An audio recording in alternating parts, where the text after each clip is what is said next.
রফিক কি তার মায়ের কথা শুনবে, নাকি মায়ের অবাধ্য হয়ে সবাই যা করে সেও তাই করবে? মাছকে কি বাঁচানো যাবে? পুঁইশাক, আলু, জাটকা গল্পের শেষ পার্ট আজ। কমেন্টে বলুন আপনারাও কি জাটকা মাছ খাচ্ছেন? রফিকের মা রফিককে বলল, দেখ বাবা, শুধু নিজের জন্য বাঁচলে হয় না, নদীরও হক আছে। ছোট মাছগুলো বড় হতে দিলে সবারই ভালো হয়। রফিক মায়ের কথা মন দিয়ে শুনল। তারপর দুজনে মিলে রান্না শুরু করল। মা পুঁইশাক কেটে দিলেন, রফিক আলু ধুয়ে ছোট ছোট টুকরো করল। মাটির চুলায় আগুন জ্বলতেই ধোঁয়ার সাথে মিশে উঠল পুঁইশাক, আলু আর জাটকা মাছের ঝোলের গন্ধ।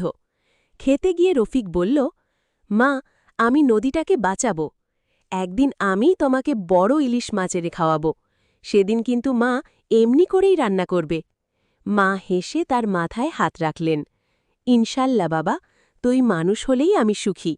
বাইরে তখন টুপটাপ বৃষ্টি পড়ছে, দূরে নদীর ঢেউয়ের শব্দ শোনা যাচ্ছে।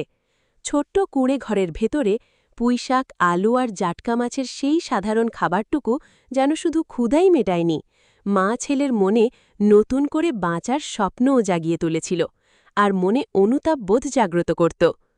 অনেক বছর পর রফিকের নেভিতে চাকরি হল। তার ডিউটি ছিল যারা চোরাইভাবে মাছ ধরে নদীকে শেষ করে দিচ্ছে তাদেরকে ধরা। করিম নামের এক মাছের বড় আড়তদার, সে তার জেলেদের নির্দেশ দিত কোনো মাছই যেন ফেলে দেয়া না হয়। জেলেদের কারেন্ট জাল ও কিছু ঔষধ দিয়ে দেয়া হতো, তা তারা লুকিয়ে রাখত। রফিক যে নেভির অফিসার ছিল, সে জানত জেলেরা মাছ ধরার জন্য কারেন্ট জাল এবং একরকম ঔষধ ছিটিয়ে দিত পানিতে। তাতে সব মাছই ভেসে উঠত সহজে। নদীর নিচে বিষক্রিয়ার কারণে নদীর জলজ উদ্ভিদ মারা যেত। জোয়ারে সেই পানি মিশ্রিত হয়ে ছড়িয়ে পড়ত।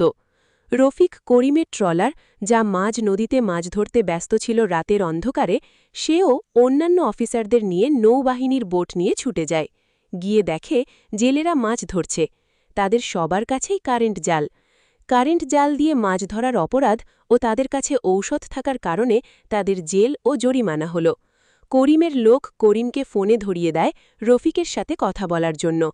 করিম রফিককে 4 কার্টুন মাছ ও কিছু নগদ টাকাও দেবার জন্য ইনিয়ে বিনিয়ে বললেও রফিক তাদের কোনো কথা না শুনেই ফোনের লাইন কেটে দেয়।